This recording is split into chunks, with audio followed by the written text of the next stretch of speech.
ಒಂದಾನೊಂದು ಕಾಲದಲ್ಲಿ ಜಪಾನಿನಲ್ಲಿ ನಡೆದಿದ್ದ ಘಟನೆ. ಒಂದು ಸಾರಿ ಜೆನ್ ಸಾಧುರನ್ನ ಅವರ ಮಿತ್ರರು ಭೋಜನಕ್ಕೆ ಆಮಂತ್ರಿಸಿದ್ದರು. ಅವರು ತಂಗಿದ್ದ ಜಾಗ 7ನೇ ಅಂತಸ್ತಿನಲ್ಲಿತ್ತು. ಅದೇ 7ನೇ ಅಂತಸ್ತಿನಲ್ಲಿ ಆ ಮನೆಯ ಒಡೆಯ ಎಲ್ಲಾ ವ್ಯವಸ್ಥೆಯನ್ನೂ ಮಾಡಿದ್ದ. ಆ ಮನೆಯ ಒಡೆಯ ಜೆನ್ ಸನ್ಯಾಸಿಯ ಜೊತೆಗೆ ಇನ್ನೂ ಬಹಳಷ್ಟು ಮಿತ್ರರನ್ನು ಹಾಗೂ ಬಂಧುಗಳನ್ನು ಆಮಂತ್ರಿಸಿದ್ದ. ಎಲ್ಲರೂ ಸೇರಿ 7ನೇ ಅಂತಸ್ತಿನಲ್ಲೇ ಜೆನ್ ಸನ್ಯಾಸಿಯ ಮಾತುಗಳನ್ನ ಕೇಳ್ತಾ ಇದ್ರು. ಅದೇ ಕ್ಷಣ ಆಕಸ್ಮಿಕವಾಗಿ ಭೂಕಂಪನ ಆಯಿತು. ಜಪಾನಿನಲ್ಲಿ ಭೂಕಂಪಿಸೋದು ಸಾಮಾನ್ಯ ಸಂಗತಿ. ಯಾವಾಗ ಭೂಕಂಪನದ ಅನುಭವ ಹೆಚ್ಚಾಗಲು ಶುರುವಾಯಿತೋ ಅಲ್ಲಿ ನೆರೆದಿದ್ದ ಎಲ್ಲಾ ಜನರು ಗಾಬರಿಯಲ್ಲಿ ಚೆಲ್ಲಾಪಿಲ್ಲಿಯಾಗಿ ಓಡಿದರು. ಆತಂಕದಲ್ಲಿ ಪ್ರಾಣ ಉಳಿಸಿಕೊಳ್ಳಲು ಮೆಟ್ಟಿಲು ಕಡೆಗೆ ಓಡುತ್ತಿದ್ದರೆ ಬಾಗಿಲು ಮತ್ತು ಮೆಟ್ಟಿಲಿನ ಹತ್ತಿರ ಜನರ ಗುಂಪೇ ಸೇರಿಬಿಟ್ಟಿತ್ತು. ಸುಮಾರು 100 ಜನರಿರಬಹುದು. ಎಲ್ಲರೂ ಓಡ್ತಾ ಇದ್ರು. ಮನೆಯ ಒಡೆಯ ಕೂಡ ಓಡುತ್ತಿದ್ದ. ಆದರೆ ಮೆಟ್ಟಿಲು ಕಡೆಗೆ ಬರುವಷ್ಟರಲ್ಲಿ ನೆನಪಾಗುತ್ತೆ, ಕಾರ್ಯಕ್ರಮದ ಮುಖ್ಯ ಅತಿಥಿ ಜೆನ್ ಸಾಧು ಎಲ್ಲೂ ಕಾಣ್ತಾನೆ ಇಲ್ಲ. ಕೋಣೆಯಲ್ಲಿಯೇ ಸಿಲುಕಿಕೊಂಡಿದ್ದಾರೇನೋ ಎಂದು ಅವನು ಮರಳಿ ಕೋಣೆಯಲ್ಲಿ ನೋಡಲು ಹೋದ. ಅಲ್ಲಿ ನೋಡಿ ದಂಗಾಗಿ ಬಿಟ್ಟ. ಆ ಜೆನ್ ಸಾಧು ನೋಡಿದ್ರೆ ಮಿಸುಕಾಡದೆ ಕಣ್ಣು ಮುಚ್ಚಿಕೊಂಡು ಒಂದೇ ಸಮನೆ ಶಾಂತ ಚಿತ್ತದಿಂದ ಕೂತಿದ್ರು. ಒಂದು ರೀತಿ ಶಾಂತ ಚಿತ್ತದಿಂದ ತುಂಬಿದ ಬುದ್ಧರ ಅದ್ಭುತ ಮೂರ್ತಿ ರೂಪದಲ್ಲಿ. 4 ಕಡೆಗೂ ಆಹಾಕಾರ, ಗದ್ದಲು. ಪ್ರತಿಯೊಬ್ಬರೂ ತಮ್ಮ ತಮ್ಮ ಜೀವ ಉಳಿಸಿಕೊಳ್ಳಲು ಕಂಡ ಕಡೆಗೆ ಓಡುತ್ತಿದ್ದರು. ಕಟ್ಟಡದಲ್ಲೂ ಭೂಕಂಪನದ ಅನುಭವ ಆಗ್ತಾ ಇತ್ತು. ಆದರೆ ಈ ಸಾಧು ಮಾತ್ರ ಅಲುಗಾಡದೆ ಧ್ಯಾನದಲ್ಲಿ ಮಗ್ನರಾಗಿದ್ದರು. ಸಾಧುವಿನ ಮುಖದ ಕಾಂತಿ ಮನೆಯ ಒಡೆಯನನ್ನ ಆಯಸ್ಕಾಂತದ ರೀತಿ ಆಕರ್ಷಿಸುತ್ತಿತ್ತು. ಆ ರೂಪ, ಆ ಶಾಂತಿ, ಆ ಆನಂದ ಮನೆಯ ಒಡೆಯನನ್ನ ಸಮ್ಮೋಹನಗೊಳಿಸಿತ್ತು. ಅವನು ಆ ಸಾಧುವಿನ ಪಕ್ಕ ಬಂದು ಕೂತೇ ಬಿಟ್ಟ. ಭೂಮಿ ಕಂಪಿಸಿ ಹೋಯಿತು. ಸ್ವಲ್ಪ ಸಮಯದ ನಂತರ ಜೆನ್ ಸಾಧು ಕಣ್ಣು ತೆರೆದರು. ಭೂಕಂಪಿಸುವ ಮೊದಲು ಎಲ್ಲಿ ಮಾತನ್ನು ನಿಲ್ಲಿಸಿದ್ರೋ ಅಲ್ಲಿಂದಲೇ ಮುಂದುವರೆಸಲು ಪ್ರಾರಂಭಿಸಿದ್ರು. ಆದರೆ ಮನೆಯ ಒಡೆಯ ಹೇಳಿದ, ಮಹಾತ್ಮ, ನಾವು ಏನ್ ಮಾತಾಡ್ತಾ ಇದ್ವಿ ಅನ್ನೋದು ಯಾವುದೂ ನೆನಪಿಲ್ಲ. ಎಲ್ಲಿಗೆ ಮಾತು ನಿಂತಿತ್ತು ಅನ್ನೋದೂ ಗೊತ್ತಿಲ್ಲ. ಇಡೀ ನಗರವೇ ಆತಂಕದಲ್ಲಿದೆ. ಎಲ್ಲರೂ ತಮ್ಮ ಜೀವ ಉಳಿಸಿಕೊಳ್ಳಲು ಓಡ್ತಾ ಇದ್ದಾರೆ. ಎಂತಹ ಭಯಂಕರ ಭೂಕಂಪ! ನಾವು ಯಾವ ವಿಷಯ ಮಾತಾಡ್ತಿದ್ವಿ ಅನ್ನೋದೂ ನೆನಪಿಲ್ಲ. ಅದಕ್ಕಾಗಿ ದಯವಿಟ್ಟು ಆ ವಿಷಯವನ್ನ ಮತ್ತೆ ಹೇಳಬೇಡಿ. ಮತ್ತೆ ಆ ವಿಷಯದ ಬಗ್ಗೆ ಕೇಳುವುದೂ ಇಲ್ಲ. ಈಗ ನಾನು ಬೇರೆ ವಿಷಯದ ಬಗ್ಗೆ ಕೇಳಬೇಕು. ಮನೆಯ ಒಡೆಯ ಕೇಳ್ತಾನೆ, ಮಹಾತ್ಮರೇ, ಒಂದ್ ಮಾತು ಹೇಳಿ. ಭೂಕಂಪಿಸುತ್ತಿರುವಾಗ ನಾವೆಲ್ಲರೂ ಹೊರಗಡೆ ಪಲಾಯನ ಮಾಡಿದ್ವಿ. ಆದರೆ ನೀವ್ಯಾಕೆ ಓಡಲಿಲ್ಲ? ಜೆನ್ ಸನ್ಯಾಸಿ ಹೇಳಿದ್ರು, ನಾನೂ ಕೂಡ ಓಡಿದೆ. ಆದ್ರೆ ನೀವೆಲ್ಲ ಹೊರಗೆ ಓಡಿದ್ರಿ. ಆದರೆ ನಾನು ನನ್ನ ಅಂತರಂಗದಲ್ಲಿ ಓಡಿದೆ. ಯಾರಿಗೆ ಎಲ್ಲಿ ಸುರಕ್ಷಿತ ಅನಿಸಿತೋ ಅವರು ಅಲ್ಲಿಗೆ ಓಡಿದರು. ಆದರೆ ನಾನು ಹೇಳೋದು, ನೀನು ಹೊರಗೆ ಓಡಿದ್ದು ನಿನ್ನ ವ್ಯರ್ಥ ಸಾಹಸ. ಭೂಕಂಪನ ಇಲ್ಲಿಯೂ ಇದೆ. ಭೂಕಂಪನ 6ನೇ ಮಹಡಿಯಲ್ಲೂ ಇದೆ. ಭೂಕಂಪನ 5ನೇ ಮಹಡಿಯಲ್ಲೂ ಇದೆ. ಭೂಕಂಪನ 4ನೇ ಮಹಡಿಯಲ್ಲೂ ಇದೆ.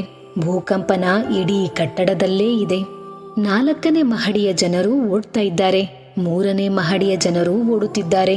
2ನೇ ಮಹಡಿಯ ಜನರೂ ಕೂಡ ಓಡ್ತಾ ಇದ್ದಾರೆ. ರಸ್ತೆಯಲ್ಲಿದ್ದ ಜನ ಸುರಕ್ಷಿತ ಸ್ಥಾನಕ್ಕೆ ಓಡ್ತಾ ಇದ್ದಾರೆ. ಎಲ್ಲರೂ ಓಡ್ತಾನೇ ಇದ್ದಾರೆ. ಯಾರಿಗೆ ಎಲ್ಲಿ ಸುರಕ್ಷಿತ ಅನಿಸ್ತಿದೆಯೋ ಅಲ್ಲಿಗೆ ಓಡ್ತಾ ಇದ್ದಾರೆ.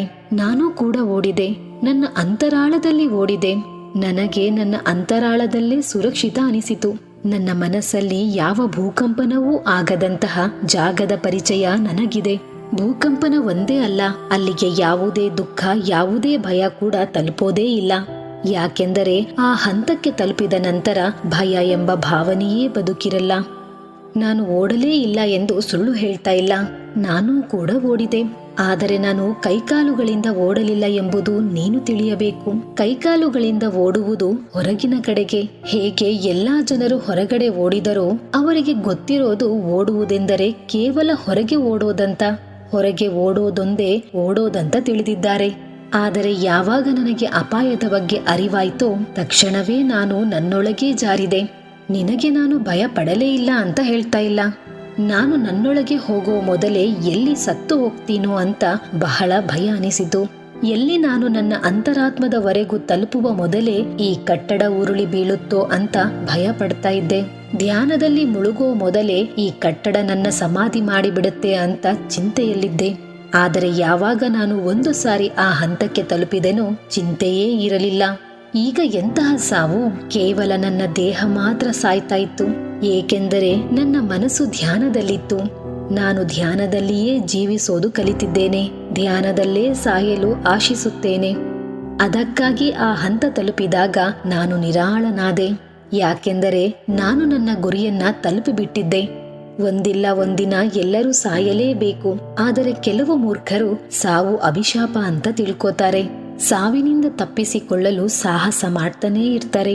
ಆದರೆ ಸತ್ಯ ಏನೆಂದರೆ, ನೀವು ತಾಯಿಯ ಗರ್ಭದಲ್ಲಿ ವಿಕಸನ ಆಗುವುದನ್ನ ಕಲಿಯುತ್ತಿರುವಾಗಲೇ ಅದೇ ಕ್ಷಣದಿಂದ ಸಾವಿನ ಪರಿಚಯ ಮಾಡಿಕೊಂಡಿದ್ದೀರಿ. ಪ್ರತಿದಿನ, ಪ್ರತಿ ಗಂಟೆ, ಪ್ರತಿ ನಿಮಿಷ ಕಳೆಯುತ್ತಿದ್ದಂತೆ ಸಾವಿಗೆ ಹತ್ರ ಆಗ್ತಾ ಹೋಗ್ತಾ ಇದ್ದೀರಿ.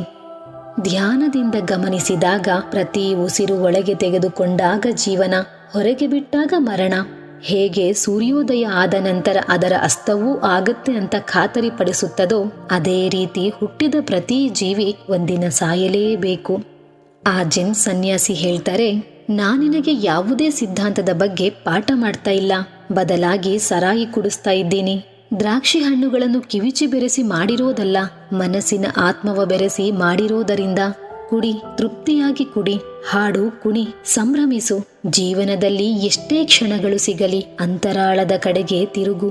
ಯಾವುದೇ ಭೂಕಂಪನದ ನಿರೀಕ್ಷೆ ಮಾಡಬೇಡ. ಯಾಕೆಂದರೆ ಭೂಕಂಪನದ ಸಮಯಕ್ಕೆ ಕಾದು ಕೂತರೆ ನಿನಗೆ ಹೋಗಲು ಅಸಾಧ್ಯ. ದಿನವೂ ಆತ್ಮದ ಒಳಗೆ ಹೋಗಿ ಬರುವುದನ್ನ ಕಲಿತವರಿಂದ ಮಾತ್ರ ಸಾಧ್ಯ. ನನಗೂ ಕೂಡ ಹಾಗೆಯೇ ಹೋಗಲು ಸಾಧ್ಯವಾಯಿತು. ಯಾಕೆಂದರೆ ದಿನವೂ ನಾನು ನನ್ನೊಳಗೆ ಹೋಗ್ತಾ ಇರ್ತೀನಿ. ಒಳಗಡೆ ಹೋಗುವ ದಾರಿಯ ಪರಿಚಯ ನನಗಿದೆ. ಮರಣ ಹತ್ತಿರ ಬಂದಾಗಲೇ ಧ್ಯಾನ ಮಾಡಿದರಾಯ್ತು ಅಂತ ಕಾದು ಕೂತಿರಬೇಡ, ಆಗಲಾರದು. ಜೀವನ ಪರ್ಯಂತ ಹಣದ ಚಿಂತೆಯಲ್ಲೇ ಇದ್ದರೆ ಸಾವಿನ ಸಮಯದಲ್ಲೂ ಅಂತರಂಗದಲ್ಲಿ ಹಣದ ಚಿಂತೆಯೇ ನಡೀತಾ ಇರುತ್ತೆ. ಅಥವಾ ಪದವಿಯ ಚಿಂತೆ ಇದ್ದರೆ ಮರಣದ ಸಮಯದಲ್ಲಿ ಇನ್ನೂ ಎತ್ತರದ ಪದವಿಯ ಚಿಂತೆ, ಆಸೆ ಇಟ್ಟುಕೊಂಡೇ ಸಾಯಬೇಕಾಗುತ್ತದೆ. ಯಾಕೆಂದರೆ ನಮ್ಮ ಜೀವನದ ಉದ್ದಕ್ಕೂ ಯಾವುದಕ್ಕೆ ಆಸೆ ಪಡ್ತಾ ಇರ್ತೀವೋ, ಸಾವಿನ ಸಮಯದಲ್ಲೂ ಅದೇ ವಿಚಾರಗಳು, ಅದೇ ಕರ್ಮಗಳು ನಮ್ಮ ಕಣ್ಣುಗಳ ಮುಂದೆ ಬಂದು ಹಾದು ಹೋಗ್ತವೆ. ಸಾವಿನ ಸಮಯದಲ್ಲಿ ನಮ್ಮ ಪೂರ್ತಿ ಜೀವನ ನಮ್ಮೆದುರಿಂದ ಹಾದು ಹೋಗುತ್ತದೆ. ಸಂಕ್ಷಿಪ್ತವಾಗಿ ಹೇಳೋದಾದರೆ, ನಾವು ನಮ್ಮ ಜೀವನದಲ್ಲಿ ಏನೇ ಮಾಡಿರಲಿ ಕೊನೆಯಲ್ಲಿ ನಾವು ಅದನ್ನೇ ಅನುಭವಿಸುತ್ತೇವೆ. ಒಂದು ವೇಳೆ ನಾವು ಜೀವನದ ಉದ್ದಕ್ಕೂ ಬೇರೆಯವರಿಗೆ ನೋಯಿಸಿದ್ದರೆ, ದುಃಖಿಸಿದ್ದರೆ, ಅಂತ್ಯದಲ್ಲೂ ಪ್ರಾಯಶ್ಚಿತ್ತವಾಗಿ ನೋವಲ್ಲಿಯೇ ದುಃಖದಲ್ಲಿಯೇ ಸಾಯಬೇಕಾಗುತ್ತದೆ. ಒಂದು ವೇಳೆ ಜೀವನದ ಉದ್ದಕ್ಕೂ ಒಳ್ಳೆಯ ಕರ್ಮ ಮಾಡಿದ್ದರೆ ಅಂತ್ಯದಲ್ಲೂ ನಮಗೆ ವಿಚಾರ ಮಾಡಲು ಒಳ್ಳೆಯ ನೆನಪುಗಳೇ ಇರುತ್ತವೆ. ಹೀಗೆಯೇ ಆನಂದದಿಂದ ಈ ಪ್ರಪಂಚಕ್ಕೆ ವಿದಾಯ ಹೇಳಬಹುದು. ಸನ್ಯಾಸಿಯು ಮನೆಯ ಒಡೆಯನಿಗೆ ಹೇಳಿದ, ನೀನು ಧ್ಯಾನದಲ್ಲಿ ಮರಣಿಸಬೇಕಾದರೆ ಮೊದಲು ಧ್ಯಾನದಲ್ಲಿ ಹೋಗುವುದನ್ನ ಕಲಿ. ಧ್ಯಾನದಲ್ಲಿ ಜೀವಿಸುವುದು ಪ್ರಾರಂಭ ಮಾಡು. ಯಾಕೆಂದರೆ ಸಾವು ಸಂಭವಿಸುವಾಗ ಅಂತರಂಗದಲ್ಲಿ ಹೋಗಲು ಯಾವ ತೊಂದರೆಯೂ ಆಗಬಾರದು. ಧ್ಯಾನದಲ್ಲಿಯೇ ಈ ಜಗತ್ತಿಗೆ ವಿದಾಯ ಹೇಳಬೇಕು. ಗೆಳೆಯರೇ, ಈ ಕತೆ ಇಷ್ಟವಾಗಿದ್ದಲ್ಲಿ ಲೈಕ್ ಮಾಡಿ, ಶೇರ್ ಮಾಡಿ.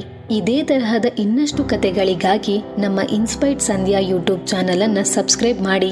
ಮುಂದಿನ ವಿಡಿಯೋದಲ್ಲಿ ಮತ್ತೆ ಸಿಗೋಣ. ಅಲ್ಲಿಯವರೆಗೂ ಧನ್ಯವಾದಗಳು.